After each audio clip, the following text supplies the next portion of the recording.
আসসালামাইকুম রহমতুল্লাহি ওবরাকাতু। পর্দাতে আপনারা যে রাস্তাটি দেখছেন, এই রাস্তাটি হচ্ছে লক্ষ্মীপুর জেলার সদরের রাস্তা।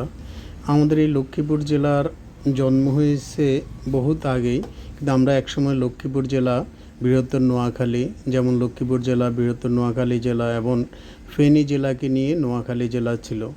পরবর্তীতে 1984 সনে তৎকালীন প্রেসিডেন্ট হোসেন মোহাম্মদ এরশাদ সাহেব লক্ষ্মীপুর জেলাকে আলাদা একটা জেলা হিসাবে পরিচিতি দিয়ে দিয়েছেন। আমাদের এই লক্ষ্মীপুর জেলায় অসংখ্য অগণিত গুণীজন রয়েছেন।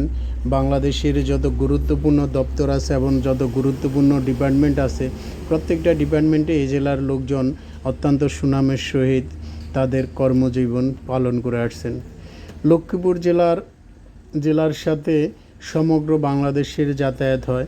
এই লক্ষ্মীপুর জেলার থেকেই আমাদের বিশেষ করে এই অঞ্চলের যারা, বিশেষ করে চিটাগাং, কুমিল্লাতে যারা বসবাস করেন, এই লক্ষ্মীপুর জেলা হইতে ওনারা বরিশাল, ভোলাতে লঞ্চের মাধ্যমে যাতায়াত করে থাকেন।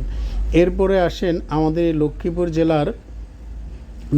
জেলা অত্যন্ত সুপরিচিত নারিকেল, সুপারি এবং সয়াবিনে ভরপুর আমাদের এই লক্ষ্মীপুর জেলা।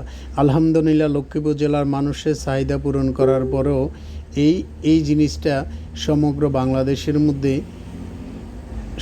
বাংলাদেশের মধ্যে চালান করা হয় বা মানুষের কাছে পৌঁছে দেওয়া হয় মানুষের নিত্য প্রয়োজনীয় চাহিদা পূরণ করার জন্য। মানুষের নিত্য প্রয়োজনীয় চাহিদা পূরণ করার পরও এই সয়াবিন বহির্বিশ্বের মধ্যে রপ্তানি করা হয়। আসেন আমাদের এই লক্ষ্মীপুর জেলার এরপরে আরও সবচেয়ে জেনে আপনারা আশ্চর্য হবেন যে লক্ষ্মীপুর জেলার আরও একটা জিনিসের জন্য অত্যন্ত বিখ্যাত। সেটা হচ্ছে এই জেলার মানুষ অত্যন্ত নম্র, ভদ্র এবং নামাজি, ফরেজগার মুত্তাকি। আলহামদুলিল্লাহ, এই জেলার মধ্যেই যদি বাইরের জেলা থেকে কোনো লোক যদি ঘুরতে আসেন অথবা কোনো আত্মীয়তার বন্ধনে আসেন, আলহামদুলিল্লাহ এই লক্ষ্মীপুর জেলার মানুষের আত্মীয়তাতে প্রত্যেকে মুগ্ধ হন। খাবার থেকে শুরু করে, আচার আচরণ থেকে শুরু করে, সর্বোপরি আমাদের এই জেলার মানুষ অত্যন্ত বিনয়ী এবং নম্র। আলহামদুলিল্লাহ।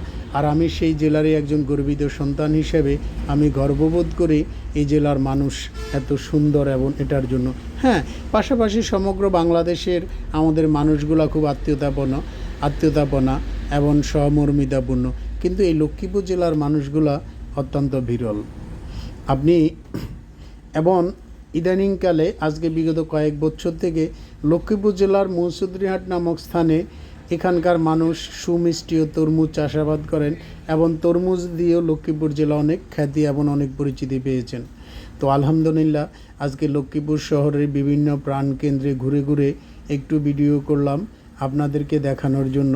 আমার জেলা আমি তো চিনি, আমার ফেসবুক অনেক বন্ধু আছেন যারা 64 জেলার এবং 64 জেলার বাইরেও অনেকে আছেন। ওনাদের সাথে আমাদের এই জেলাটার একটু পরিচিতি করার জন্য আজকে মূলত এই ভিডিও করা। আলহামদুলিল্লাহ, দৃষ্টিনন্দন, আপনি যেদিকে তাকাবেন সবুজ আর সবুজ। আলহামদুলিল্লাহ, আমাদের এই জেলার রাস্তাঘাট অনেক ভালো।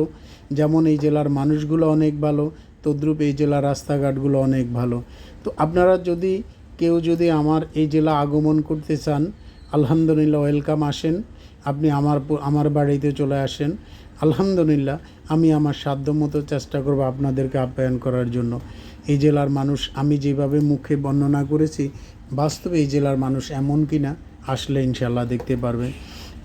এরপরে আমাদের এই জেলার মধ্যে শিক্ষা দীক্ষা, পড়ালেখা আলহামদুলিল্লাহ যথেষ্ট ভালো।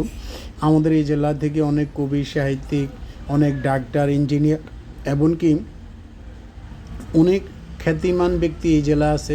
আসলে আমি যদি প্রত্যেকটা খ্যাতিমান ব্যক্তির নাম বলতে যাই, তাহলে আমাকে কমপক্ষে কয়েক ঘন্টা ভিডিও করতে হবে এবং ভয়েস দিতে হবে।